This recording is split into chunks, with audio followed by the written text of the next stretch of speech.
সুস্বাগতম। তুমি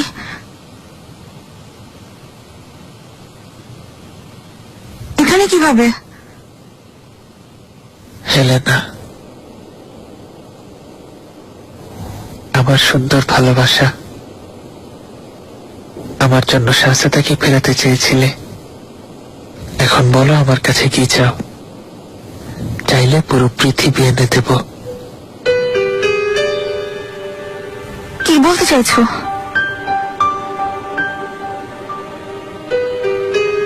তুমি আমাকে ধোকা দিয়েছ।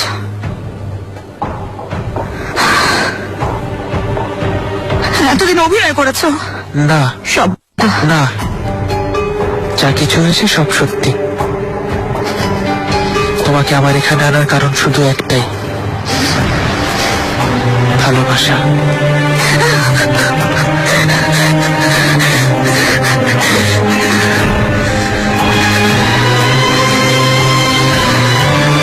ভালোবাসি।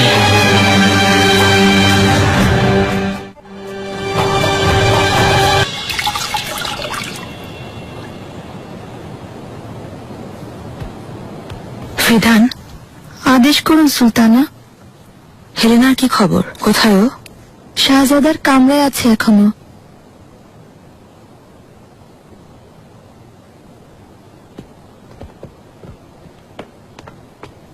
সব খোঁজ খবর নিয়েছ?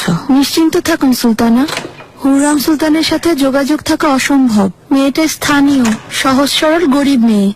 ওর পরিবার বহু বছর ধরে মানিসার বাসিন্দা, গালিচা বোনার কারিগর।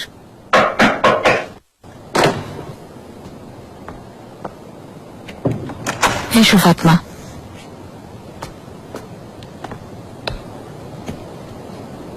সুলতানা,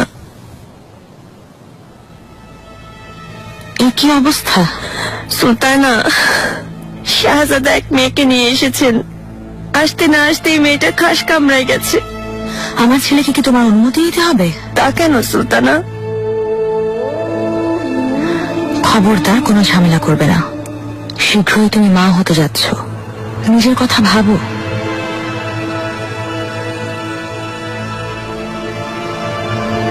ফিদান, হেলেনাকে খাস পাড়েই কামড়া দাও।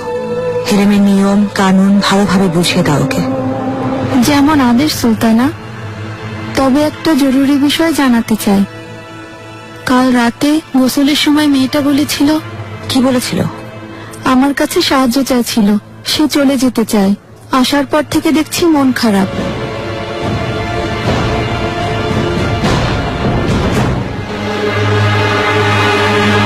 আম্মা, আপনার মুখে হাসি, খুব ভালো লাগছে। ফিরোজে চলে গেছে? তোমাকে আমি এসব ভাবতে নিষেধ করেছিলাম মিহরিমা। আমি তো কিছুই করছি না, শুধু জানতে চেয়েছি। কোনো প্রয়োজন নেই। ঠিক আছে, বাবা ফিরে এলেই আগে ওনার কাছে যাবে, ক্ষমা চাইবে। আচ্ছা।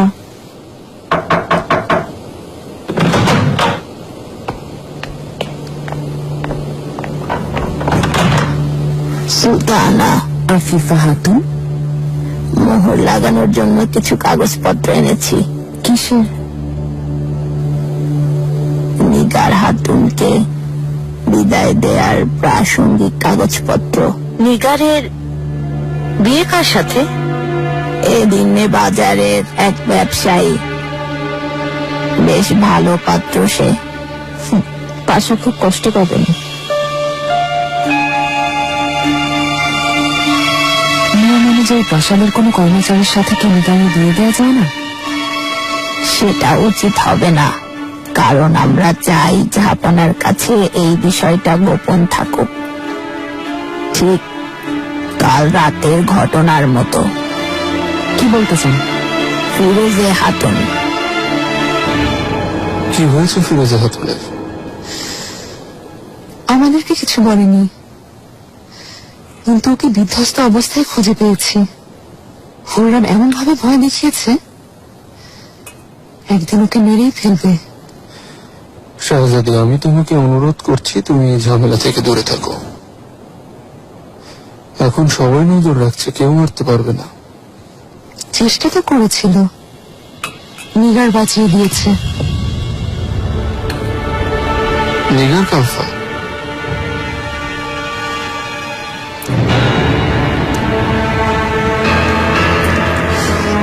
আফিফা হাতিম বলেছিলেন ভালো সাজার চেষ্টা করছে।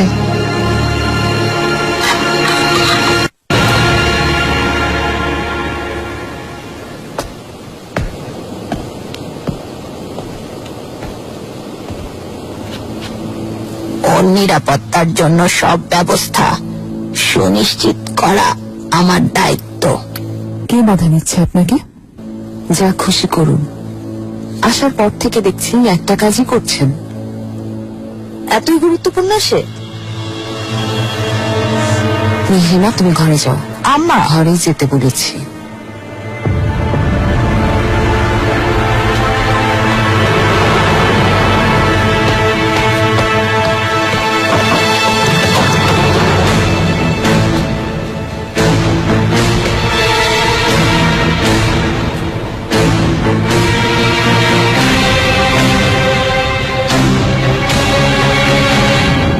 ক্ষমা করবেন সুলতানা, আমি শুধু দায়িত্ব পালন করেছি। সবার সাথে যেন ন্যায় বিচার হয়, এতটুকুই। ন্যায় বিচার নাকি?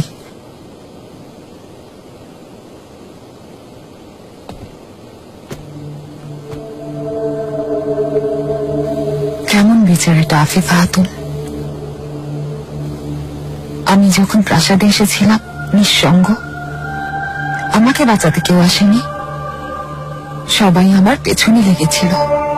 ইব্রাহিম পাশা, হেতিজা সুলতান, মরহুমা আম্মা, মাহিদেবরান, প্রত্যেকে। কতবার মৃত্যুর মুখ থেকে ফিরেছি সে কথা কি জানেন? সবাই অবজ্ঞা করেছে, অপমান করেছে, যত শাস্তি দিয়েছে সয়েছি। সবাই আমাকে নিয়ে কথা বানিয়েছে। নিষ্ঠুর, জাদুকরি, অত্যাচারী।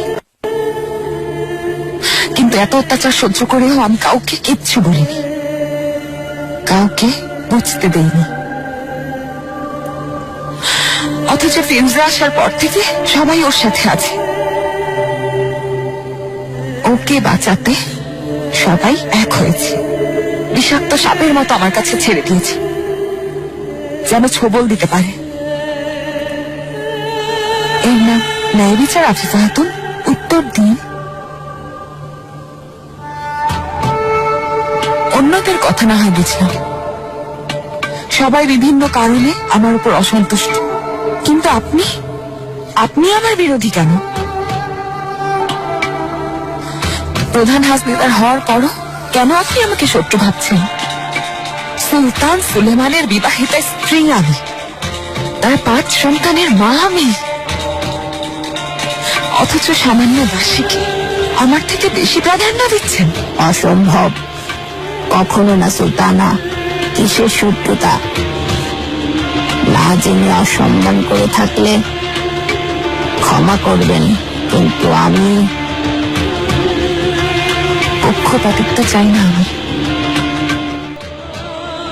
আপনি ছোট হবেন এমন কোন আদেশ আমি আপনাকে দেব না। শুধু ন্যায়পরায়ণ হতে বলছি। সত্যি যদি নিরপেক্ষ হন, আমার প্রতিও আর অন্যায় করবেন না।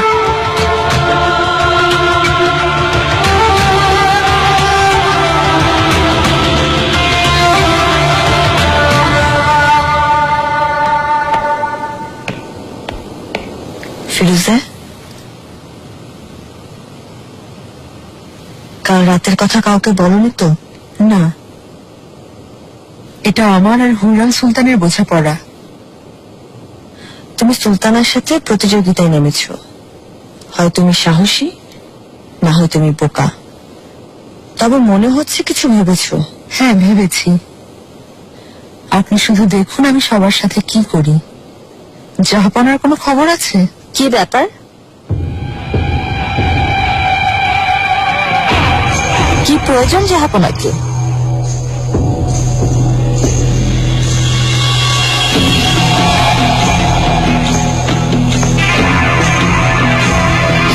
ভাইদের নিয়ে তিনি শিকার কুটিরে গেছেন, যেখানে তোমাকে নিয়ে যাননি।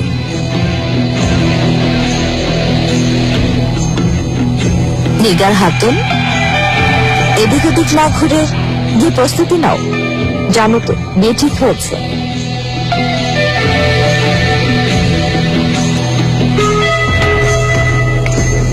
শাহজাদি, আপনি আমাকে আরেকটা সুযোগ দিয়ে দেখুন। নিজের ঘরে যাও, দরজা আটকে রাখো। বোধহয় আম্মাকে এখনো চিনতে পারোনি, তুমি তার সবচেয়ে বড় শত্রু।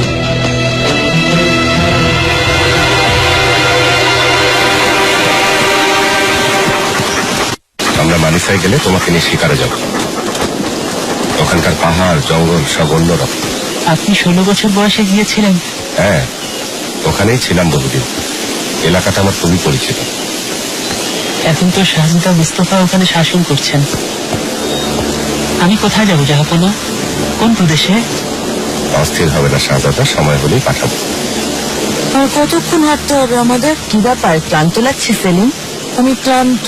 এখানে না আছে সিংহ, না আছে নেকড়ে। এই জঙ্গলে সিংহ নেই শাহজাদা। আর নেকড়েও নেই। হয়তো আছে, আশেপাশে ঘুরে বেড়াচ্ছে। কখনো কালো নেকড়ে দেখেছেন? দেখেছি শাহজাদা, বেশ বড় সড়, অনেক পুরু পশমওয়ালা, দাঁত এত ধারালো যে এক কামড়েই শিকার শেষ। রুস্তম আকা, আদেশ করুন জাহাপনা। আমরা এখানে বিশ্রাম নিতে চাই। ব্যবস্থা করছি।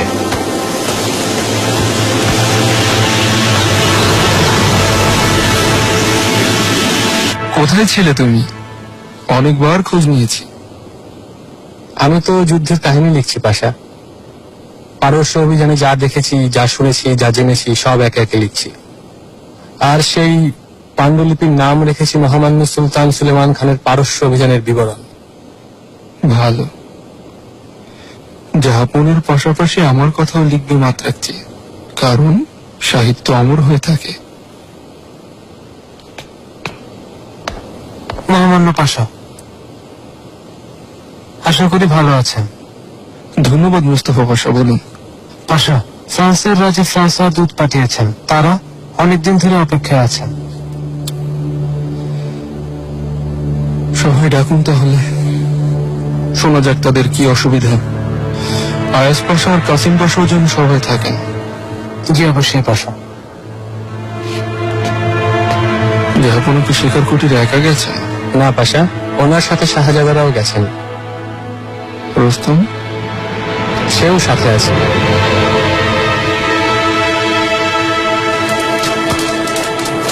স্বপ্নে? জি স্বপ্নে শাহজাদা। এই বিশাল অটোমান সাম্রাজ্য প্রতিষ্ঠার ইঙ্গিত এসেছিল স্বপ্নের মাধ্যমে। কে দেখেছেন? শ্রদ্ধেয় গুরুজন মহামান্য উসমান খান। তখন তিনি শুধু ছিলেন। এক রাতে স্বপ্নে ধর্মগুরু শেখ এদেবা আলীকে দেখলেন। দুজনে মুখোমুখি বসেছে।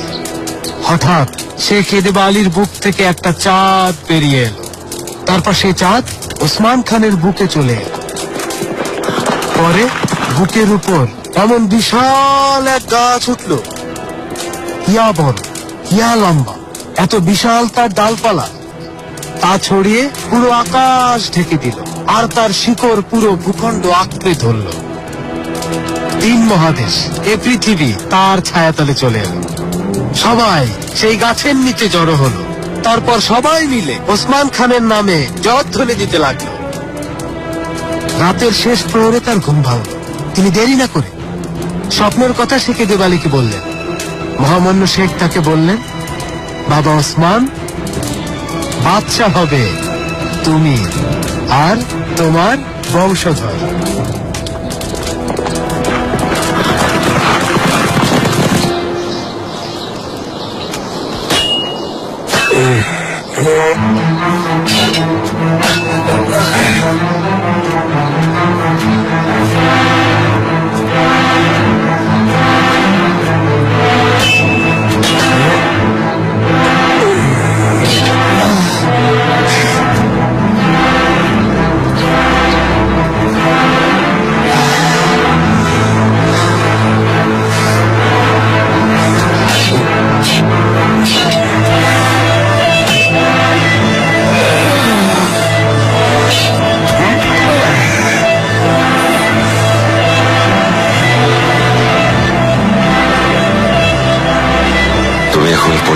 যুবক আর লড়াইয়ে তোমার পারদর্শিতা দেখে আমার ভালো লাগছে, কিন্তু আরেকটা বিষয় দেখে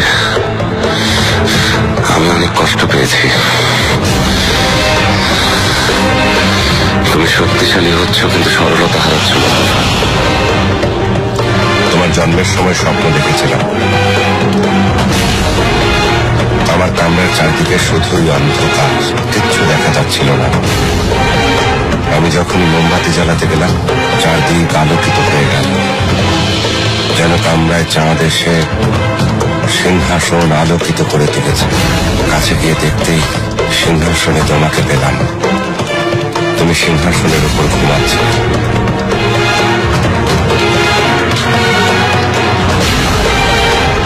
বাবা, মহান আল্লাহ তোমাকে দীর্ঘায়ু দান করুন। আমি যেন তোমাদের কোনো ভাইকে হারিয়ে না ফেলি।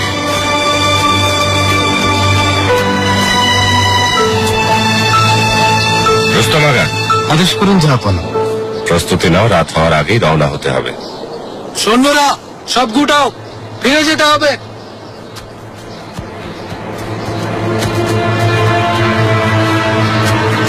শাহজাদা আপনার আসুন। রুস্তম আগা, আদেশ করুন জাহাপনা। প্রাসাদে ফিরে মেহমেদের ওস্তাদদের জানাবে তারা যেন সজাগ থাকে। শাহজাদা মেহমেদের পরিচর্যায় কোনো ধরনের অবহেলা যেন না হয়। অবশ্যই জাহাপনা।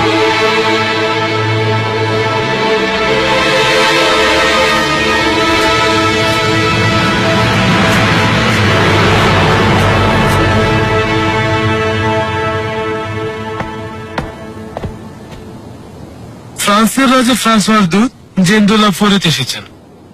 পাঠাও।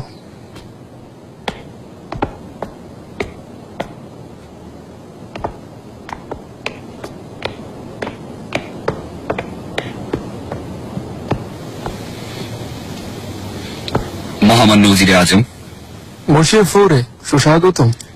মহামান্য পাশা, বন্ধু ও ভাই হিসেবে ফ্রান্সের রাজা ফ্রাঁসোয়া শুভেচ্ছা জানিয়েছেন।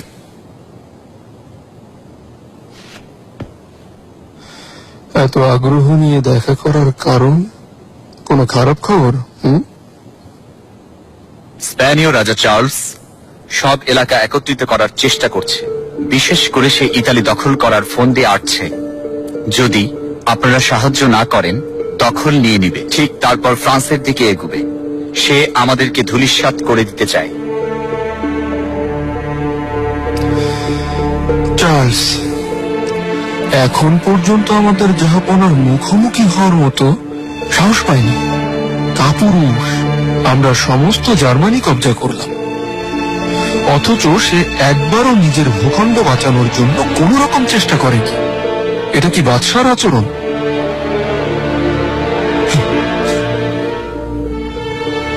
আমাদের নজরে এই চার্লস একজন ভীরু কাপুরুষ নগণ্য স্পানীয় রাজা ছাড়া আর কিছুই না। হ্যাঁ,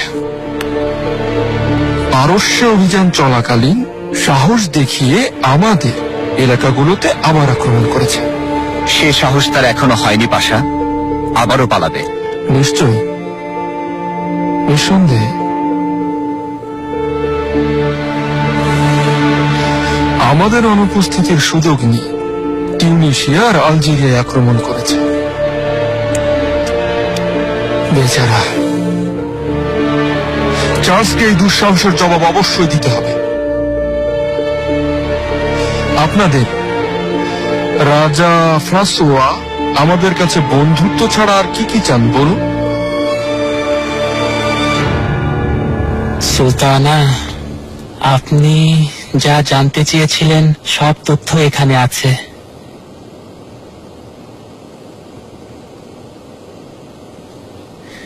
সুলতান, পাশাগণ, বেগম, রাজস্কারদ্বয়, মুফতিগণ, রাষ্ট্রদূতগণ, সৈন্যদল সব আগা, সাম্রাজ্যের ভেতরের বাইরের সব গুরুত্বপূর্ণ পদে নিয়োজিত সকলের গত 2 বছরের কার্যকলাপ এবং তাদের বিস্তারিত বর্ণনা এখানে আছে।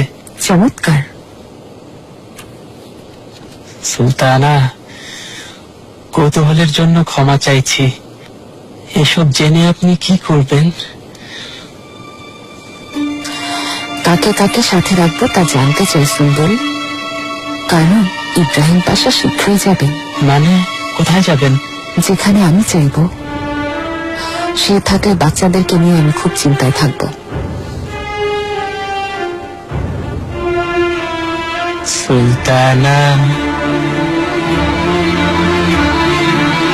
মহামান্য পাশা, চার্লস কিছু করার আগেই ওকে বাধা দেওয়া জরুরি, যেন তারা কখনোই ফ্রান্সের দিকে অগ্রসর না হয়।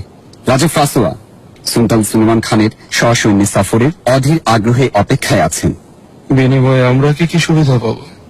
ফ্রান্স স্পেনের রাজাকে একা প্রতিহত করতে পারবে না। যদি সম্মিলিতভাবে তা সম্ভব হয়, ইউরোপের ওই অঞ্চল আপনাদের সাম্রাজ্যভুক্ত হবে। আপনাদের কথা আর কাজ কখনো এক হয় না। যদি আমাদেরকে অর্ধেক রাস্তায় ফেলে পালিয়ে যান। ঠিক। ডেচার জার্মান অভিযানে চার্লসকে হারিয়েছি, কিন্তু আপনারা কোনো সাহায্য পাঠাননি। মহামান্য সুলতান আমাদের রাজাকে সাহায্য করলে নিরাশ হতে হবে না।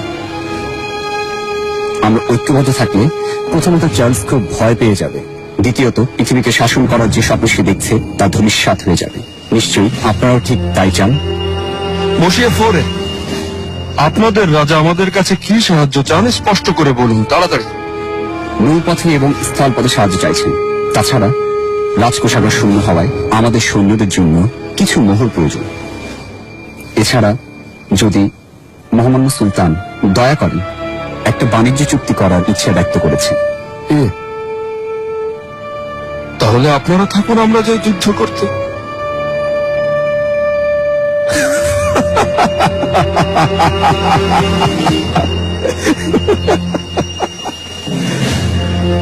বসিয়ে ফোরে ডেভলেটিয়ালিয়ার নিয়ম হলো আমাদের দরজা সাহায্য প্রার্থীদের জন্য সবসময় খোলা, বিশেষ করে বন্ধুদের জন্য। তবে আমার এখন মনে হচ্ছে এই আলোচনা আরো দীর্ঘ হওয়া উচিত। আপনি আরো কিছুদিন পৃথিবীর প্রাণে ইস্তাম্বুলে অবস্থান করুন, আর আলোচনা শেষ হওয়ার পর জাহাপনার কাছে অবশ্যই এই প্রস্তাব রাখবেন।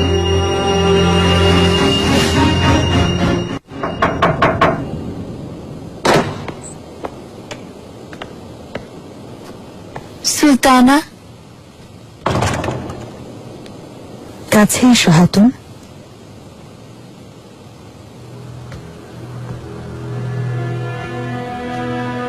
তোমার জন্য কামরা সাজানো হয়েছে, ওখানেই থাকবে। কিন্তু আমি তো মুস্তাফার সাথে কি বললে তুমি? আমি মানে তোমার এত বড় সাহস, তুমি এই সাম্রাজ্যের মহামান্য শাহজাদাকে নাম ধরে রাখছো? ক্ষমা করবেন, আমি জানতাম না। এটা একটা প্রাসাদ, তুমিও অন্য দাসীদের মতো শাহজাদা মুস্তাফার অধীনস্থ। নিয়ম কানুন সবার জন্য তুমি আলাদা নও।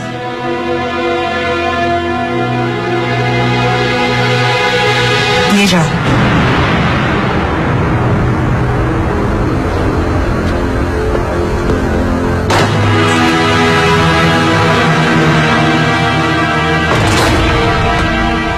ওই মহিলাকে? ফাতমা খাতুন, শাহজাদার খাসবাদী।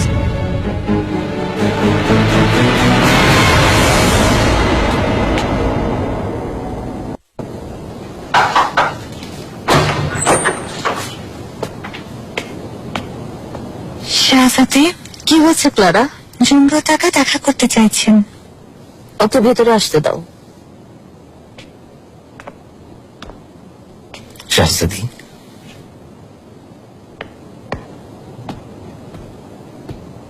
ক্লারা, এবার তুমি যাও।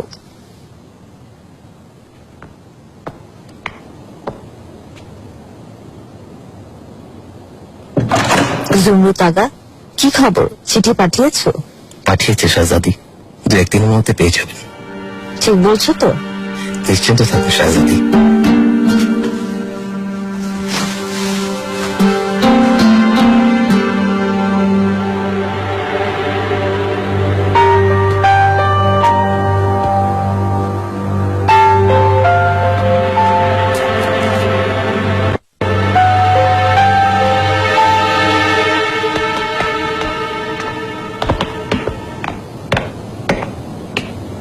জি আবি, বলো। রাজধানী থেকে আগা এসেছেন, আপনার জন্যই চিঠি নিয়ে এসেছেন।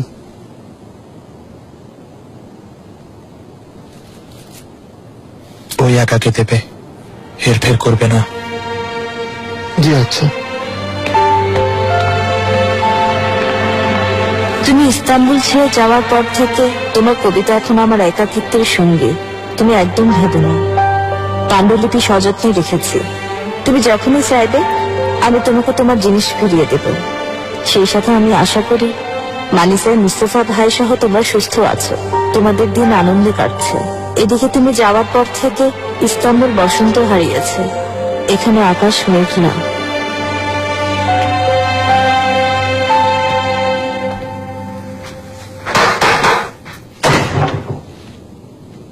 ফিরোজা খাতুন, একই অবস্থা, তুমি ঘরবন্দি হয়েছো কেন? জাহাপানা ফিরে এসেছেন? আজ ফিরবেন তাতে কি, সাবধান করছি আজ বৃহস্পতিবার, তোমাকে গ্রহণ করবেন না। কি ফোন দিচ্ছ তুমি? দয়া করে একা থাকতে দিন কি রাজাগা। আচ্ছা।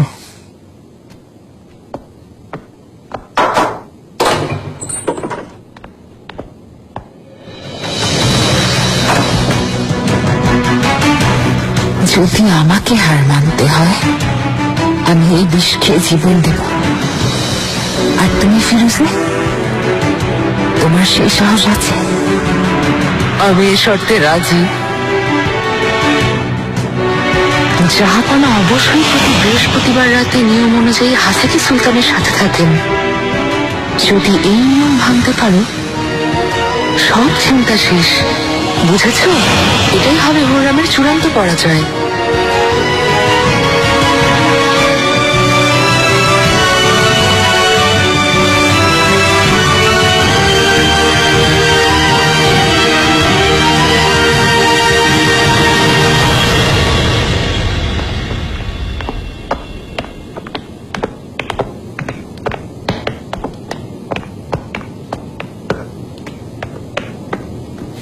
বাবা, মেহমেদ, ভাইদের নিয়ে তুমি হেরেমে যাও। নীলিমা,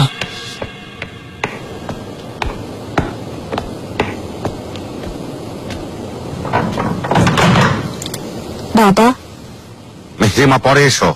বাবা একটু শুনুন। আমি আপনার ফেরার অপেক্ষায় ছিলাম। ক্ষমা করে দিন, আমি বেয়াদবি করেছি, কিন্তু আমি আপনাকে কষ্ট দিতে চাইনি। আসলে আমার কষ্ট সহ্য হয়নি। তিনি এসবের কিছুই জানতেন না, জানার পর খুব বকেছেন। দয়া করে ক্ষমা করে দিন। কখনো এমন করবে না। কথা দিচ্ছি আর কখনো করব না, আপনি ক্ষমা করে দিন।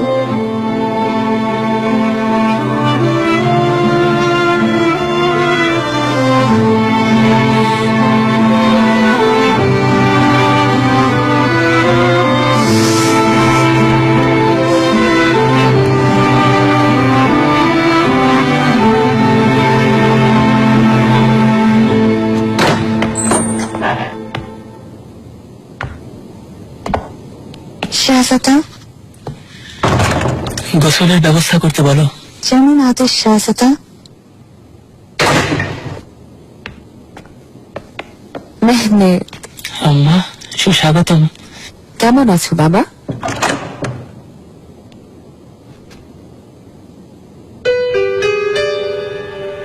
জ্বর এসেছে তোমার? শরীর খারাপ নাকি? আম্মা, এমন কেন বলছেন? মানে? আমি ভালো আছি। গা গরম কেন? ও কিছু না, অনুমতি থাকলে পোশাক বদলাতে চাই।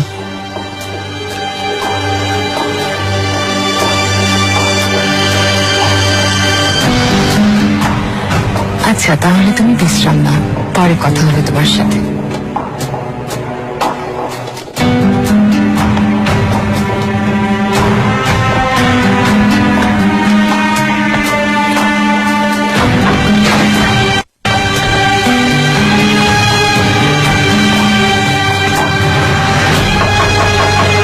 এসো।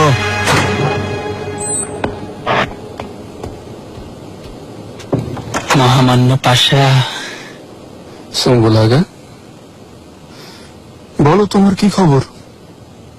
হুররাম সুলতান তোমার সেবায় এখন সন্তুষ্ট আছেন তো? কি বলছেন পাশা? আমার কাছে সব সুলতানা সমান, সবার সেবা করি আমি। নিশ্চয়, নিশ্চয়। তুমি কেন এসেছো বলো? হুররাম সুলতান পাঠিয়েছেন আমাকে। তিনি বলেছেন জরুরি কোনো বিষয়ে আপনার সাথে পরামর্শ করতে চান। জরুরি? এটাই বলেছেন। আচ্ছা, তাহলে আসতে বলো সুলতানাকে, আমি আছি। এখানে না পাশা,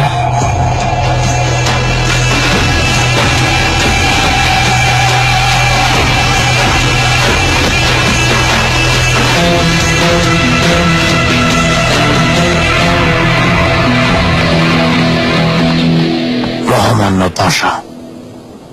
সুস্বাগতম এবসুদ এফেন্দি। ধন্যবাদ মহামান্য পাশা। ভালো আছেন আশা করি। ভালো আছি। সুম্বুলাগা, তুমি সুলতানাকে খবর দাও, আমি আসছি। যেমন আপনার আদেশ পাশা।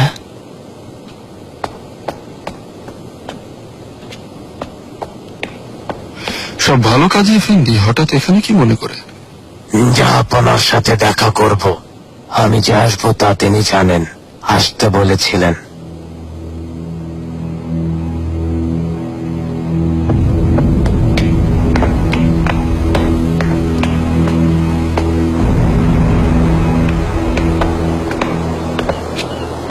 জাহাপনা,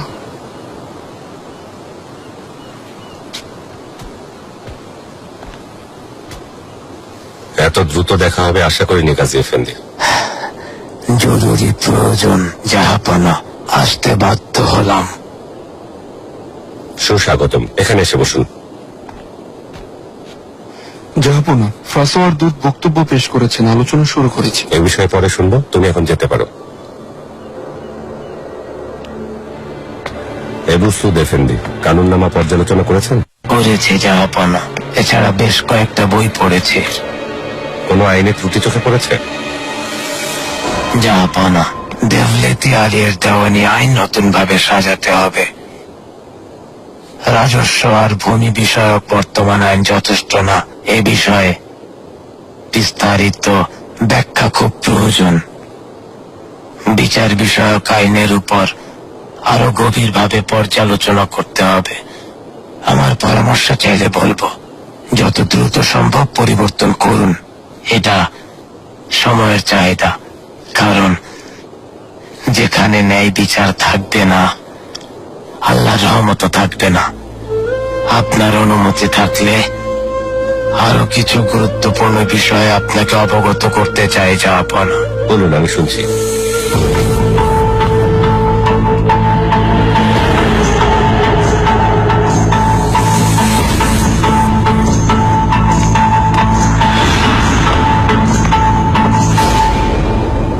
জাহাপনা, এ বিষয়ে উলামাদের গুরুত্বপূর্ণ মতামত নেওয়ার পর নতুন আইনে একমত হওয়া খুব জরুরি।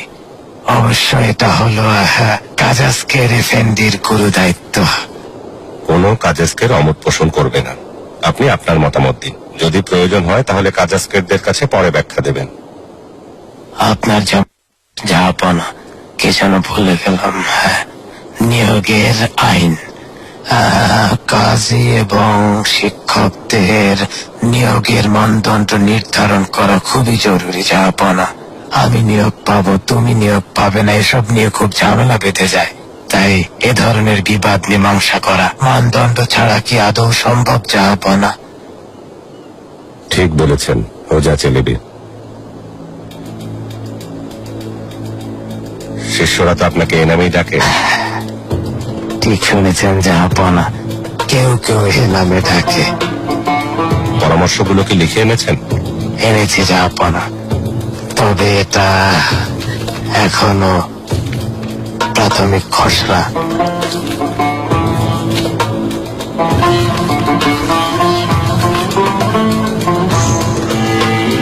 সভায় এই পরামর্শগুলো তুলে ধরব, দেখা যাক সভাসদরা কি বলেন। অবশ্যই তুলে ধরবেন জাহাপনা। আল্লাহ তাআলা কুরআন শরীফে আমাদের পয়গম্বরকে পরামর্শের ভিত্তিতে সব ধর্মের কাজ করার আদেশ দিয়েছেন। সূরা আশ-শুরাতে আছে, ওয়াল্লাযীনা ইসতাজাবু লিরাব্বিহিম ওয়া কামুস সালাতা ওয়া আমরুহুম শুরা বাইনাহুম ওয়া মিম্মা রাযাকনাহুম ইউনফিকুন বলা হয়েছে। মহান আল্লাহ এই আয়াতে আমাদের বলেছেন, আদেশ পালন করো, নামাজ কায়েম করো, পারস্পরিক পরামর্শে কাজ করো, আমি তোমাদের যে রিজিক দিয়েছি সেখান থেকে ব্যয় করো। মনে হচ্ছে মুফাসসির হিসেবেও আপনি দক্ষ। আলহামদুলিল্লাহ, পবিত্র কোরআনের একটা বিশ্লেষণ শুরু করেছে মহান আল্লাহর ইচ্ছায়। তিনি যদি হায়াত দেন, পবিত্র কর্তব্যটা সম্পন্ন করতে চাই। আপনার মতো জ্ঞানের বিশ্লেষণ বহু মাদ্রাসায় ছাত্রদের জন্য পাঠ্য হতে পারে, বোঝা চলে